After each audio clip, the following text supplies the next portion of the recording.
Hello, everybody, and welcome to a brand new edition of this incredible podcast, Physics of the Mystics. This past week has been a very exciting week because I heard from so many people from all over the world. I received messages, emails, and WhatsApps from people in Panama, from people in Israel, from people in Germany, and from people here in the United States. The United States still happens to be the #1 place that people are tuning in and listening to this podcast. This past week, we had people listening from Canada, from Sweden, from Greece, from Belgium, from the United Kingdom, from Germany, from Ireland, and from other places. I don't know where the other places are, but those are the countries and places that I guess there was enough people listening that they bothered to mention the name of those countries. So keep it up, share it with your friends, because you will be understanding and you will be listening to some breakthrough ideas that you can only get here on this podcast. So here on this podcast, we are embarking on an exhilarating journey that stimulates the mind and opens new windows of wisdom, inspiration, and light in the thought-provoking series. We're exploring the captivating intersection of science and Kabbalah, seamlessly blending, synthesizing, and fusing these two realms together. You have to be prepared to be amazed as we demonstrate and discuss how mystical concepts laid the foundation for scientific exploration, even when the scientists didn't even know that that's the case. You will discover how science and quantum physics validate, confirm, and corroborate the ancient truths that are found within Kabbalah, and we will unravel the mysteries of the universe. We aim to ignite a sense of wonder, curiosity, and awe within your own mind. Get ready on this podcast for a mind-expanding journey where we unlock the secrets of the cosmos, inviting you to explore the profound connection between science and mysticism in a truly enlightening and captivating manner. That's what goes on here on this podcast, Physics of the Mystics, where science and Kabbalah converge to inspire, to inform, and to transform your understanding of the world around us. And that's what we're going to do today. And we're going to give very, very focused attention on how you can better appreciate the world around you, the consciousness that is behind this world, and God, who is the essence of everything that is here in this world. But before I go on, it seems to be working. My reminder that I have an email address, and that email address is physicsofthemystics@gmail.com. My name is Rabbi Shlomo Ezagui. I'm a rabbi here in South Florida for the last 36 years. I've authored 2 books, one on Maimonides that compiles and includes all 14 volumes of Maimonides' magnum opus, Mishnah Torah. And I authored another book. It's called The Spiritual Soul Book, with over 800 pages, 300 chapters, a fantastic, phenomenal book. I upload a couple of chapters every single week on the blog at timesofisrael.com. So if you go to timesofisrael.com, you will get the latest updated chapters from my book, A Spiritual Soul Book, which you can buy on Amazon at a spiritualsoulbook.com or at my website, a spiritualsoulbook.com. So without any more delay, let me repeat a quote that I said last week in the name of Max Planck. Let me continue with another quote from Erwin Schrödinger. All these were the greatest scientists in the field of quantum mechanics and quantum physics in particular. On this podcast in the past, I've spoken about just general ideas that are related to science, to chemistry, to atoms, and I'm going to go back on those ideas. But the last couple of weeks, we've been talking and discussing a lot the idea of quantum physics, quantum mechanics, quantum fields, quantum fluctuations, and all those ideas that are related to really the basement of physics, the basement, the bottom pillar, the foundation on which chemistry and biology and the universe around us is built upon. And that's the understanding of quantum mechanics and quantum physics. So let me repeat to you these 2 quotes and remind you of what we spoke on the last couple of weeks and tell you what this really means in our own personal life. You know, the Hasidim, the followers of the Chabad philosophy, are learning the Tanya every single day. The very holy book, it's called the Tanya. And this Tanya was composed or compiled or authored, all of that is true, by Rabbi Shlomo Ezagui of Liadi, a brand new soul, as compared to everybody else that has a recycled soul, a soul that was once here in this world, and that's another discussion. We have a soul and we have a body, two separate independent entities, and they fuse together in what becomes me and you. So Rabbi Shlomo Ezagui of Liadi, from the town of Liadi in White Russia, lots of action going on in those neighborhoods these days, not such good action. But Rabbi Shlomo Ezagui of Liadi, and he had a brand new soul. How do we know that? Because the Holy Baal Shem Tov told that to his father, Reb Baruch and Rivka, that their son, Rabbi Shlomo Ezagui, would have a brand new soul. That means it was very pure. And he compiled or composed or authored this book called the Tanya, phenomenal, fantastic book. Rabbi Levi Yitzchak of Barditchev, another town in the neighborhood, Rabbi Levi Yitzchak of the town of Barditchev, he said, when he saw this book, he said, it's incredible how a great, big, infinite God can fit into, relatively speaking, such a small book. In other words, a person can connect, communicate, can appreciate, can absorb, and can come in contact with the great infinite God when he studies the words and the chapters and the wisdom of that book called the Tanya. So the Chabad Hasidim, the followers of the Alter Rebbe, are studying now these days the Tanya, and on a very, very powerful subject. It's called the Shar HaYichud V'Amunah, the gate of unity and faith. And it explains and it explores the idea that really the entire universe is really all just godliness. And what appears on the surface as the different things that we see, like the different planets and different kinds of people and everything else that is in this universe, is really a trick to the eye, something that I explored and discussed in the past podcasts. And it's really a trick to the eye. So what the scientists are considering these days is nothing new. The Alter Rebbe already made it very clear, based on the works of the Baal Shem Tov, who was before him, and based on the works of the Arizal, who was even before him, and based on the works of the Zohar, which was even before that, like 2,000 years ago, and based on what's written in our Holy Torah, that the world is really a trick to the eyes. What appears to be separate and different from each other is really the same God that is revealing himself in many different forms and ways. And it's our mission to realize the trick and to uncover the trick that is only to our eyes.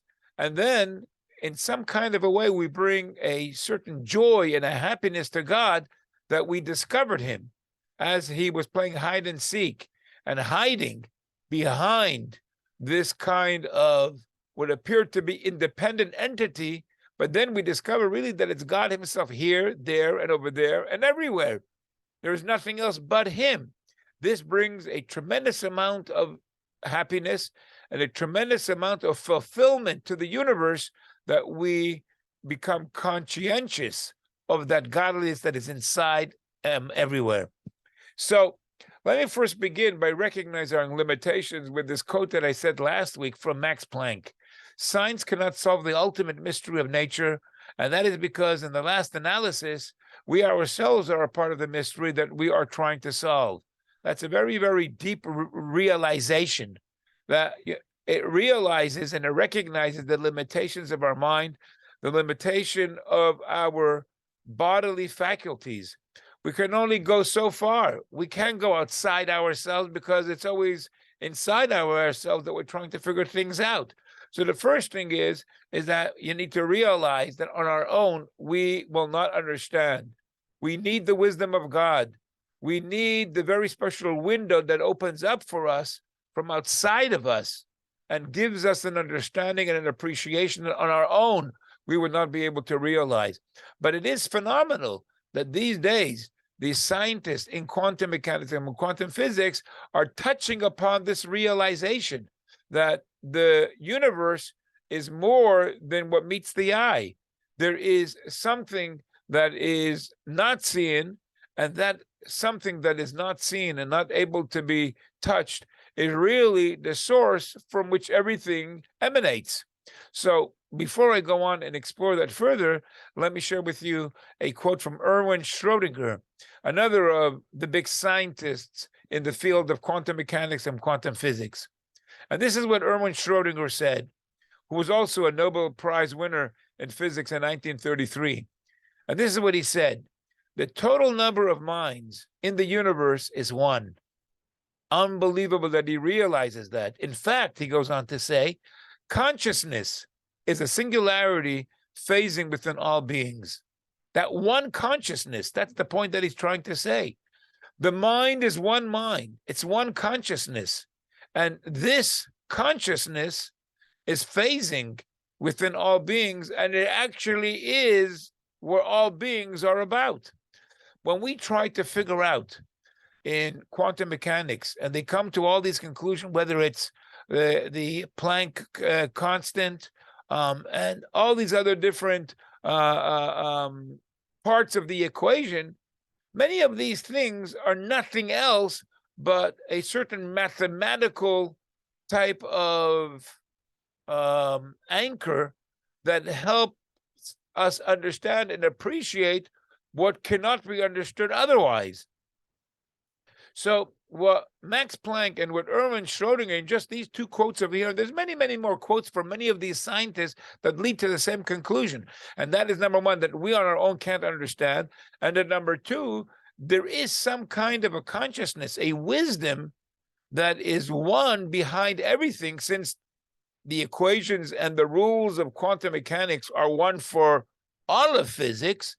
So that consciousness that is expressed in the equations of quantum mechanics is one, and it's behind, and it is the cause and the reason for everything that we have here in this universe. So let me just jump onto another subject that I shared with you the last couple of times in regards to, for example, the rules of repentance, where we said, to remind you, or for those that haven't listened to the past podcast, which I encourage you, of course, to do, we were discussing the Rambam Maimonides, how he talks about the mitzvah of teshuvah, repentance. And when he describes the mitzvah, which is a particular action that fulfills a commandment, so it's something which is very defined. It's like a particle of sorts. He says that the mitzvah of teshuvah is asking God for forgiveness. That act of asking God for forgiveness, confession, that is the mitzvah.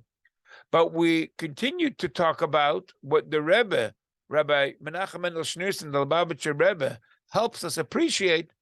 That mitzvah is only a window that leads us into a place which can never be described or limited by a specific commandment. Because when a person confesses, and that's because he's very contrite and he's very sincere about it, so really that's just a vehicle, that's just a tool that leads him to a place where he's like reborn. He becomes a new person. He becomes like a child that just was born. And then in this new place, there isn't any more the baggage of the past. Not only is there no more the baggage of the past, actually the power of where he reaches in his renewed connection with God, he can take any of the bad things that he did and turn them around and make them into something positive. He can turn them into something which becomes a merit for him. So what we were discussing last week was this fusion of both the particle and the wave in the mitzvah of teshuvah.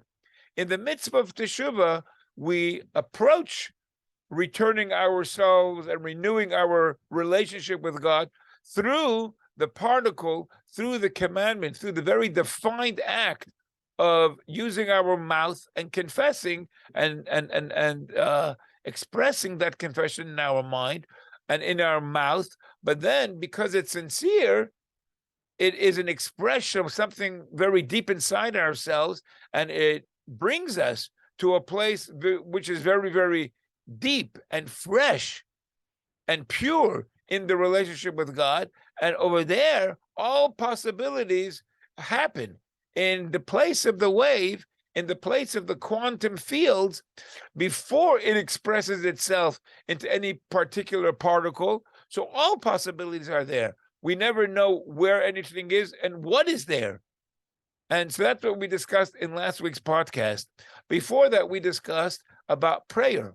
And we were saying how prayer, of course, like every single commandment, like I'm just discussing with you now in regards to the mitzvah of teshuvah and repentance. In the case of tefillah, in the case of prayer, there is also a very specific time for prayer.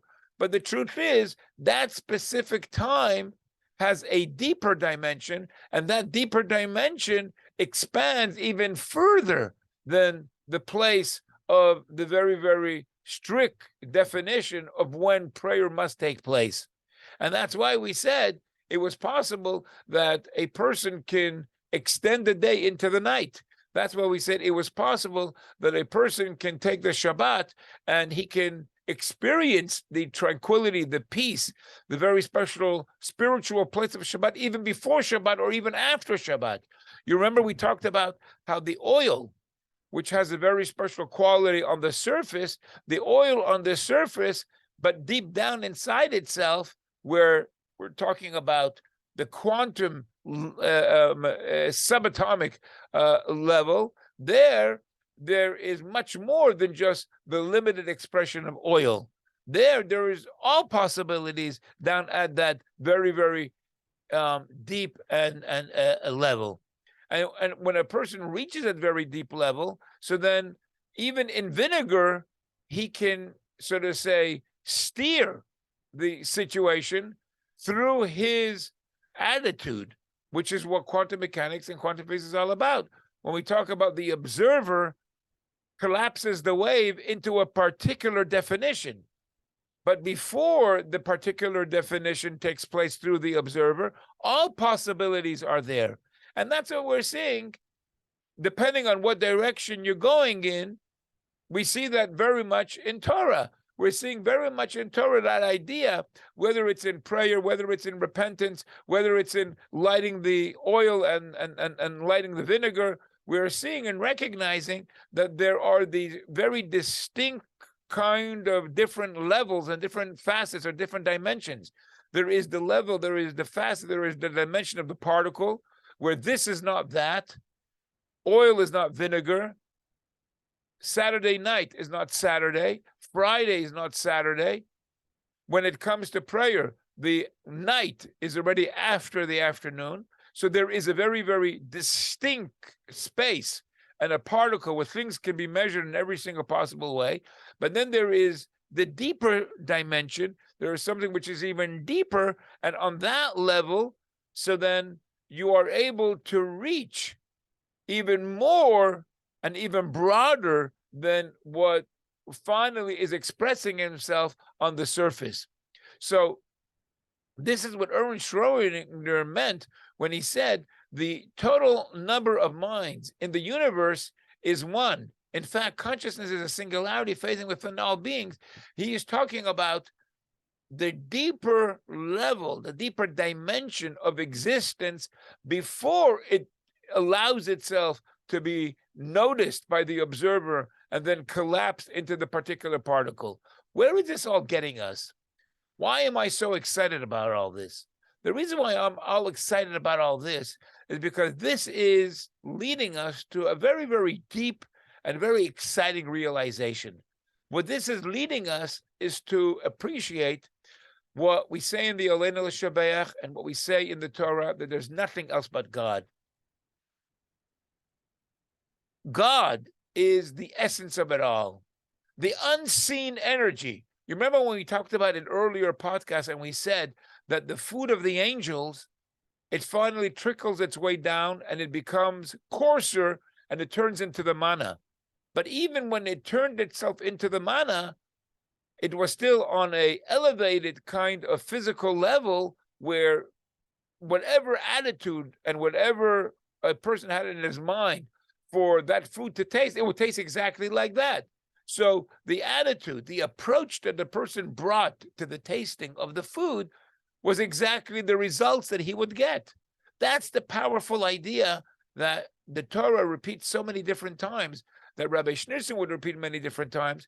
When you approach a problem, when you approach life with the idea that you are open to more than what meets the eye, you realize that there is a deeper truth, there is a deeper dimension behind everything.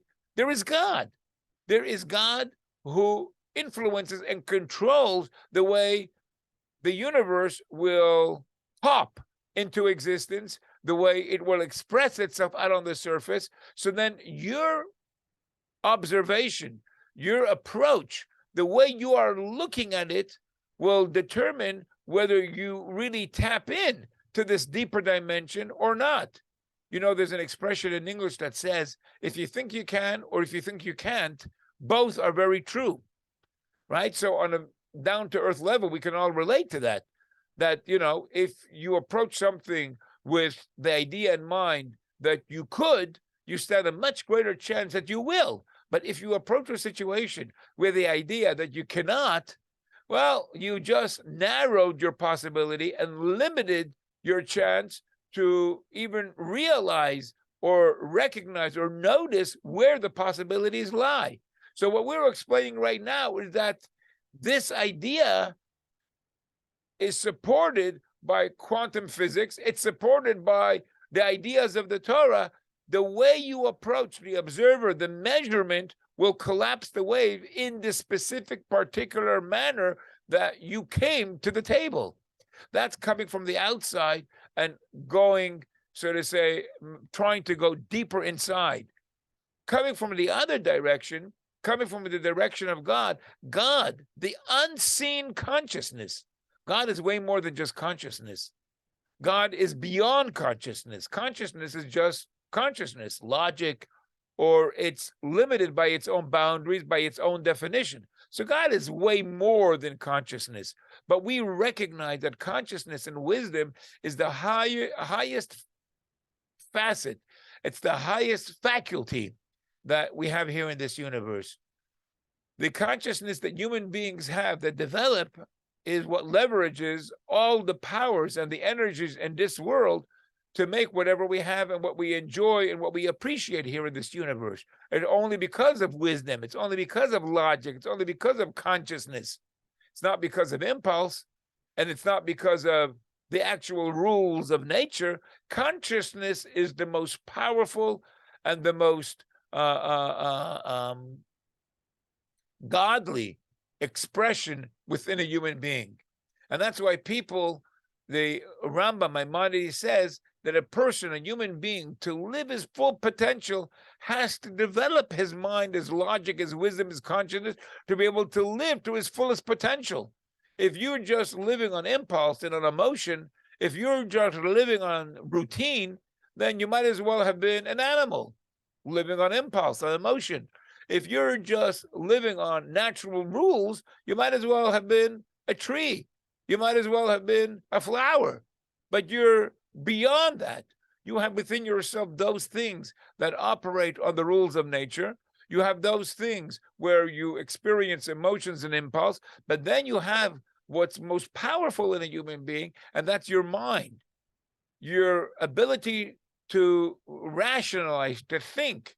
Not only that, you can rationalize and think in third person, outside yourself. You can think about you as if you were outside of you and make decisions that will impact you and help direct how you deal with you and with me.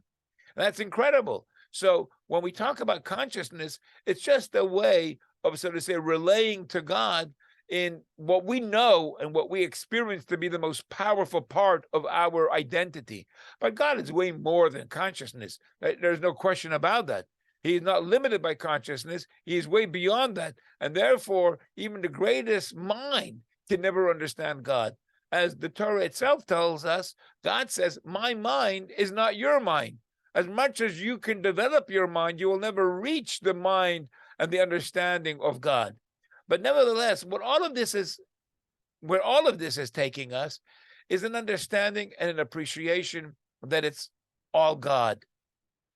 Underlying and underneath everything, there is God, who then expresses himself in an energy which nobody has ever seen, but we know that it exists because we see how quantum fluctuations, they make electromagnetic impulses and waves, and we can measure some kind of an energy. We don't even know where it comes out of. So we describe it in ways that we can help somehow wrap our head around it. So we say there's a field for this, and there's a field for that, and there's a field for the other, and each field produces its own particular kind of particle, and then it's all those different expressions from different fields that become the quarks and become the neutrons and become the electrons, which turn into the atom, which become a molecule and later on a cell, and become the world that we're living in. But down at the basic level of everything, we don't even know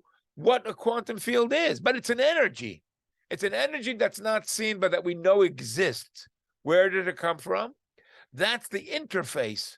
That's the interface. It's at that point that we are realizing today, that's where God and his energy and his wisdom starts expressing itself in some kind of noticeable and physical manner. And so when we realize that everything is just that one energy, when we realize, when we come to terms and understand that everything is really all one, so then we don't have a problem praying to God and expecting that God can hear us and expecting that God can respond to us right away. When we realize that the energy that is all one, that is the same consciousness, that is all connected to each other, the fabric of space-time itself, the fabric of space-time itself is that one consciousness that expresses itself in the world and in the universe that we are all experiencing and living with. So then this makes us aware of being more conscientious of doing the right thing, because God looks and watches everything. And according to the rules of the Torah, when you do the right thing, so then you trigger certain responses in this world, which is God himself. God is telling you in the book of the Torah, when you put on tefillin, it's going to trigger a response in the godliness of your life and of the world around you in a certain way where you will be granted longer life. You can relate now to that idea on a very, very concrete and on a very kind of real type of manner. When the Torah tells us that when you keep kosher, this is a sign that you are my people. When you keep kosher, you are becoming holy.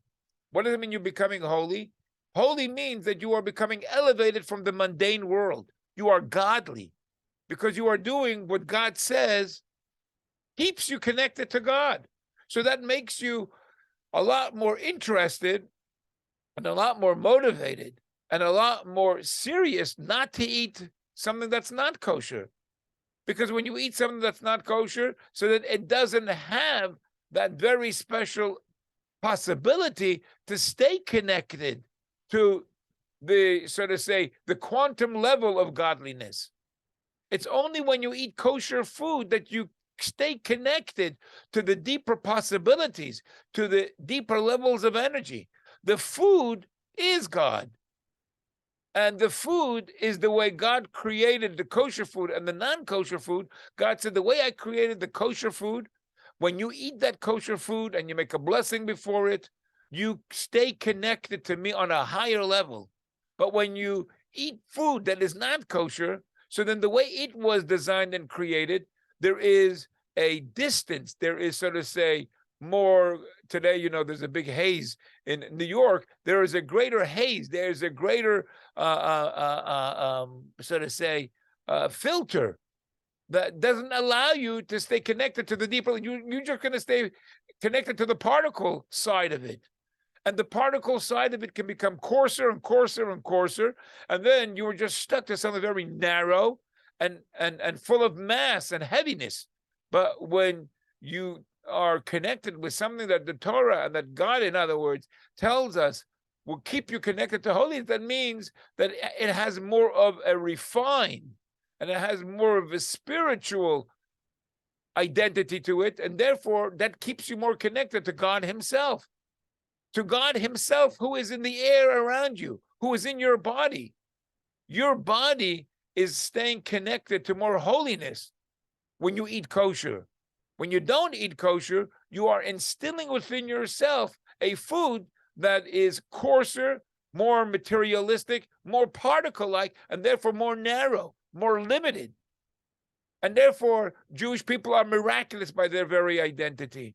Because if they're godly, they're going to be more miraculous. And being godly doesn't mean that you have to go and jump into the sky. It means right down here in this world with your 2 feet on the ground, your mental attitude, your practices that are more spiritual, this makes you more connected here in this physical world to more spirituality and more godly and more miracles. And that's something that we said in the past podcast when I said, when you go to a gathering and there's 100 people over there, there aren't 100 same kinds of people just maybe thinking differently. No, the truth of the matter is there's 100 people and there's 100 universes that are really going around in that room. Because depending on the way you look at somebody else, if you have a very finite and limited, and the glasses that you're wearing are tinted one color, that's all you're going to see. And that's the way you live in your own head. But somebody else who is more refined and recognizes and sees the depth that is inside everything, and he is more, or she is more of a spiritual, elevated kind of a person, they see things differently. They are living on a different planet. Their experience in their life is more miraculous. Like it says in regards to many rabbis in the Talmud, that they were accustomed to their life was miraculous. Everything that they did was miraculous. It says, for example, the Baal Shem Tov. The Baal Shem Tov could not go to sleep every single day unless he gave away to the last penny that he owned every single day. So if he would make $100, he would use the money for whatever he needed, and then the rest he would give to charity. The next day, God will provide. He had that faith on a very, very real level, and he recognized that the infinite possibilities are there every single day, every single moment. There are no limitations to God, for God, every day, every moment of the day, and if he was open to expecting and being connected to those possibilities, that's exactly how he lived. There's a story that one night he couldn't fall asleep, and he looked around and he finally found there was one small little coin on the windowsill that somehow he overlooked, and then when he put that in the charity box or gave it away, so then he was able to fall asleep. He lived on a level where he wasn't going to keep any money in his pocket for security's sake. His security was God. His security was totally God, to the point where he gave everything away because that's how he trusted, to such a point. It wasn't something like, some people have a faith, but then they have a little, doubt and question. He trusted in the way, how you take a kid and you throw the kid up into the air and the kid is smiling and laughing with not an ounce of fear or trepidation that he won't be caught by the parent that is throwing up in the air. That's real trust. Not to say that the kid doesn't know better, but the kid, for whatever level the kid is thinking, he don't fear nothing. He's completely trusting that he is going to be caught back again. And therefore, when he's thrown up into the air, he enjoys every solitary second of the thrill of getting thrown up into the air and falling back down into the arms of his parent. That's the kind of trust that Baal Shem Tov had. And so therefore, he didn't have to keep anything to be sure that in case it doesn't rain tomorrow, then what's he going to eat? He had that degree and level of trust in the God that is all around and that is always vibrant and alive, that God would take care of tomorrow as he took care of today. And that's what all of these discussions are leading to. These discussions are leading to the realization that inside and behind everything is God himself. You can't escape him. And that the more we let go of our particle ego mind, the more we open up ourselves up for the broader wave-like kind of infinite identity of God that is inside everything. That's the key. The key is that the more we think in our own mind, and the more we believe we are self-made, and the more we think that it's all about the way I think and my conclusions, then the more limited and the more and the smaller I really become. The more I give up my own thoughts for my faith and for my trust in God, the more I realize that it's only through the commandments and through the study of the Torah that I get connected to this greater force. How else can I connect ever to this greater force? I'm a little being. There are 8 billion other people here in this world. How do I get the attention of this great infinite God? There is no way in the world that I can call his attention as loud as I can scream. The only way that I can get the attention of God is through the medium that God himself told us he will pay attention, and that is the commandments that are in the Torah. The putting up of the mezuzah on the door, the putting on of the tefillin, the lighting of the Shabbat candles, the observing of the Shabbat. God says, when you do these things, then it's a sign upon your life. It calls my attention. It makes me reciprocate and give you blessings. And that's what we realize through all this discussion of quantum mechanics and quantum physics, that the world, the way it appears, is a trick. It's a lie. It's really not what it looks like, because underlying everything and the real source of everything is God himself. It's the energy that's underlying everything, then through some kind of methodology decides to express itself this way, that way, or the other. But even after it expresses itself in this way, that way, or the other, the consciousness that is under everything, it retains complete control and influence on how it expresses itself. It can withdraw, it can extend itself into this way or into that way. So when we are connected more to the underlying energy, when we are connected more to this infinite identity, that is the key, ladies and gentlemen, to becoming bigger in our lives. Bigger in our lives is not by being selfish and being into ourselves. Bigger in our lives is when we extend ourselves and we open up ourselves up to being kinder, to connecting ourselves with more and with goodness and with the commandments of God. Before I forget, let me remind everybody, if you're still listening, that please send me your email to physicsofthemystics@gmail.com, physicsofthemystics@gmail.com, and give me your feedback and what you would like me to talk about and what you think about what I'm sharing with everyone, and I will be so appreciative of you doing that. Until next time, all the very best of God's blessings to every single one of you.